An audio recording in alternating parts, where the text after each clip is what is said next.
has written two other publications that the Century Foundation was fortunate enough to be able to publish.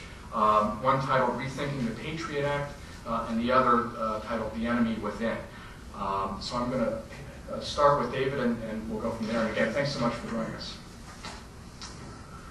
Thanks. I'm delighted to be here among friends and to talk about the subject of this book. I have a couple comments on the prior statements. First, I'm not sure in what past our government honestly confronted fear and dealt with it in a responsible way. I don't think the Bush administration is unique in its failure to deal in a rational way with fear.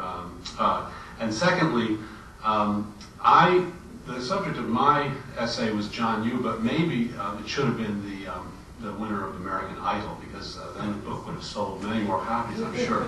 I did take John Yoo as the subject of my essay, and I'm sure most of you know who he is.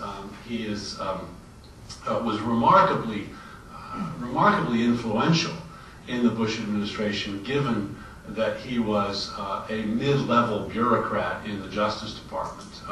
He was a deputy in the Office of Legal Counsel, not in the White House, not even the head of the Office of Legal Counsel, and yet was the architect, or at least the justifier, of many of the Bush administration's most extreme departures from the rule of law and from international law in particular. He is best known for being the author of the infamous August 2002 torture memo, in which Alberto Gonzales, then White House counsel, was approached by CIA agents who were nervous that they might actually be committing crimes in the way that they were interrogating suspects in the war on terror. And so Alberto Gonzales turned to John Yoo and asked him to write a memo. And the problem was that there's a federal statute on the books that makes the commission of torture a criminal offense under all circumstances, and it is in furtherance of an international treaty that expressly prohibits torture under all circumstances, including war. So John Yoo wrote a memo in which he treated that ban essentially as a kind of, as a lawyer would treat the Internal Revenue Code, in which your job is just to find as many loopholes as you possibly can. And so, for example, he noted that the definition of torture in the statute included threats of imminent death, and therefore he concluded threats of death were perfectly permissible as long as they weren't threats of imminent death. He interpreted it to prohibit the imposition of physical pain only if that physical pain arose to the level of the kind of physical pain that accompanies organ failure or death.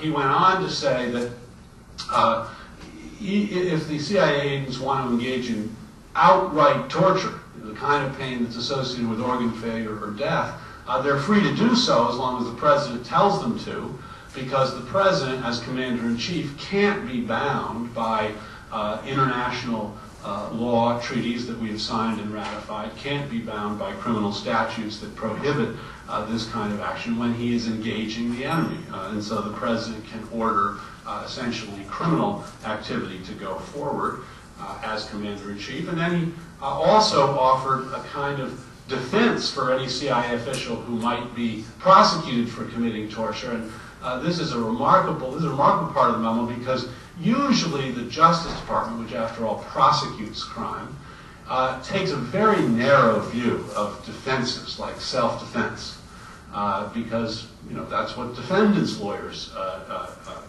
try to read broadly, and not prosecutors. But in this memo, they read the self-defense defense to include a CIA official torturing someone not out of concern that the person might attack him, the traditional understanding of self-defense, and where it is necessary in order to avert that attack, but rather it's self-defense of the nation justifies the use of torture, and therefore freedom from criminal prosecution. So my essay, which first appeared in the New York Review of Books, is a review of a book that John Yoo published shortly after leaving the Justice Department, but which most of which had been written before he was in the Justice Department. It's humbly titled "The Powers of War and Peace," and that book, I think, shows two things. First, it shows that John Yoo is a true believer. He's not an opportunist in the sense that he took the view that the president has this uncheckable unilateral power and can't be bound by such things as international law long before he was in power. It's not as if he got power and decided he thought it should be absolute. He thought it should be absolute before he was in power. So he was a true believer. He was the right person, in other words, for Alberto Gonzales to go to when he wanted advice that said you can do whatever you want, because that had been his view even before coming to the government. Secondly, it shows that he had a kind of an ambitious agenda as a scholar and then as a lawyer in the Justice Department, and that was to reconcile two fundamental but contradictory principles of conservatism. One, or at least of one brand of conservatism. One is a kind of devotion to unchecked executive power and a disdain for international law, right? And the second is a notion that the proper way to interpret the Constitution is through strict construction and devotion to the original intent of the framers. Those are two firmly held worldviews of many conservatives, certainly all the most powerful people in the administration today. But they're in contradiction because, of course, the framers of the Constitution, those whose original intent conservatives say they want to follow, were intensely skeptical of unchecked executive power. They were rebelling against King George, and were very, very desirous of obedience to international law. We were, at the founding, a weak country, after all, and we didn't want, the last thing we wanted to do was get involved in wars unnecessarily through violations of international law. And so the framers put significant constraints on the power of the executive, gave Congress significant power in the foreign affairs arena, including the power to raise and regulate armies, to declare war, to define the offenses against the laws of nations, to regulate international commerce and the like, and made treaties the law of the land in the Supremacy Clause, gave them the status of law as a constitutional matter. So one who believes in original intent has a difficult time justifying these very broad theories of executive power. These broad theories of executive power are much easier to justify on grounds of, well, we have a living constitution, it's a flexible document, liberal notions of constitutionalism, and that over time it has to develop and respond to changing conditions, and the changing conditions have led to different views of executive power and the like. But that's anathema to this kind of conservative mindset. So what John Yoo does is try to argue that in fact, when the framers adopted the Constitution, they meant to make the president equivalent to King George. And when they adopted the Supremacy Clause, they didn't really mean for international law to have the status of law.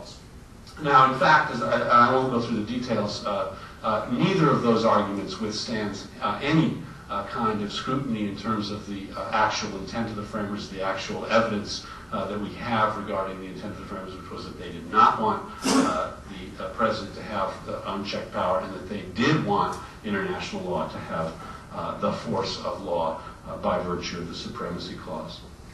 But John Yoo's ultimate concern here is not reconciling these two fundamentally contradictory conservative ideas, but justifying a view of broad, flexible executive power in order to respond to the threats that the United States faces in the world today.